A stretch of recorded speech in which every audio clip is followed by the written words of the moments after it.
Here we go. How old were you when you went into the law enforcement?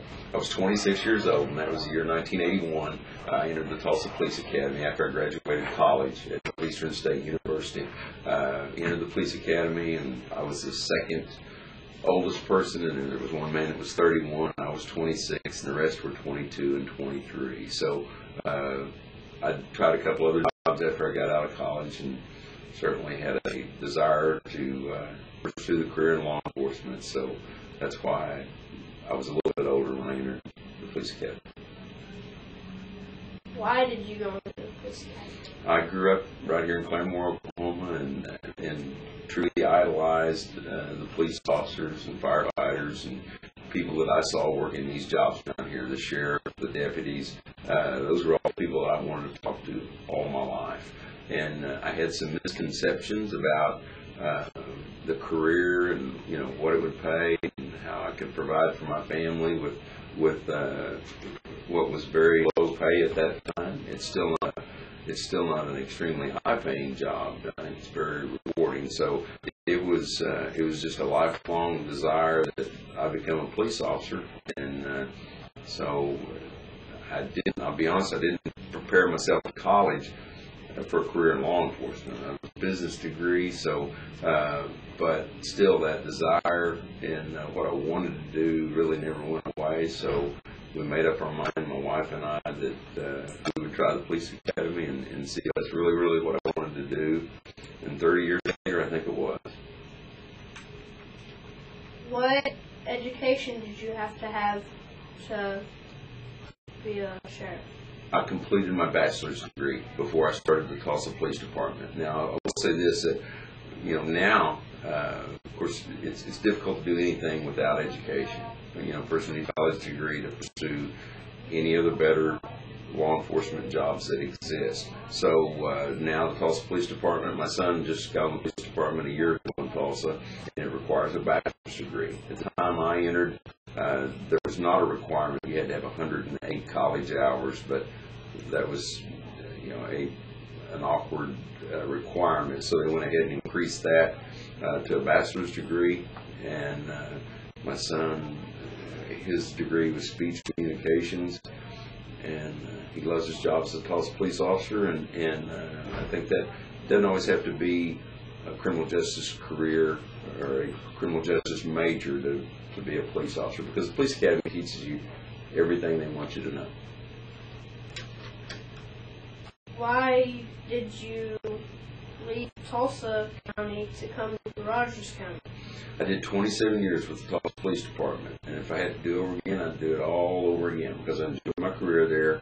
I got to do a lot of different jobs inside there. I was a patrol officer in all parts of town. I was a canine officer. I was an investigator. I worked narcotics for 7 years. I rode the horses. I worked at schools for a year, and then I finished up the rest of the last years of my career in the chief's office as a public information officer. So I won't say that I've done it all and seen it all, but I mean, I've done all of it. I enjoyed all of those jobs within the Tulsa Police Department, and at 20 years you're eligible for retirement. So I hit 27 years, and Sheriff Prather, that was here before I was ready to retire. He was supportive of me coming into this office. We talked about it a year prior to this. So my whole desire was, not that I got too far away from home, my whole desire was to come back to Rogers County and take care of the people that I was raised with that took care of me. Tell me about Police Academy. Police Academy is a unique experience, and I guess it ranks high with discipline. You don't have much of an opinion when you're in there. It's not like a school or a class, or it's physical and it's mental. And I think part of the goal of that, you would see this in the military or the Oklahoma Highway Patrol Academy or any law enforcement education, whatever. There needs to be a discipline in there.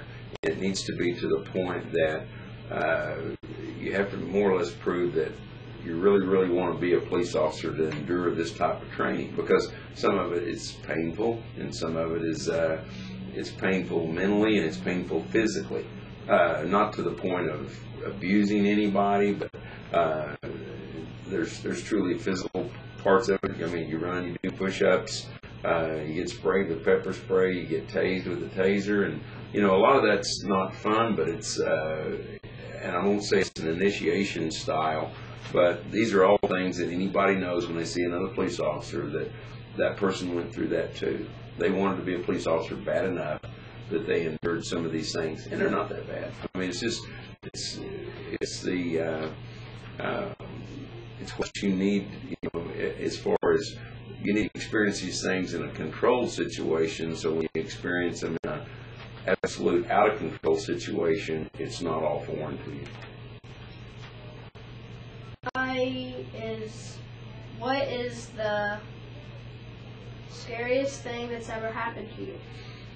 I had a dog. I was a dog handler for 4 years, and there was multiple times during that time where it's dark, it's the middle of the night, and there's a building, and sometimes that there may be somebody in there. There's a chance. Sometimes there's probably not anybody in the building, but sometimes there definitely is somebody in that building, and you and your dog go in a dark building with a flashlight, and he's got a job to do, and you got a job to do. So I can think of multiple occasions that you're going in there and you feel like your heart's kind of in your throat, and you're tense. And if you've ever, been explained what adrenaline does to you, your vision funnels, you get tunnel vision. If you're not paying attention and breathing and doing stuff, your muscles will constrict and your movements are jerky and not smooth and quick. So it's just it's something that you have to deal with. A lot of times things would come along and they would be scary, but they'd be over with so quick that you didn't have time really to get scared. After the fact, it was a concern, but I wanted to be a dog handler from day one, all the way through the police academy. I wanted to work narcotics, and I wanted to be a dog handler. I didn't care if I got to do anything else. And I went at 3.5 years on, and I made it through and got selected to go to the Canine Academy. And I thought, man, this is my dream come true. First time I went in a building and knew somebody was in there, I thought, man, this is, maybe I should have picked something else. But after a while, you get a little bit used to that and more accustomed to it, and you have more belief in your dog because he's got to do his job. He's got to find them, so you don't have to. And then once he finds them, if they resist or if they are aggressive or whatever, then the dog's got his job to do. Here's a fun question. All right. How fast can you draw your gun? I'm 56 years old, so I'm not. I won't win any quick draw contests. We practice. I don't know. I never time myself, but we qualify once a year as a range. It means where you have to shoot a passing grade. You have to, and we do that for a lot of reasons. But you need to be proficient with the firearm. Now, you use the ink pen a lot more than you do the firearm. You use a computer a whole lot more than you do the firearm.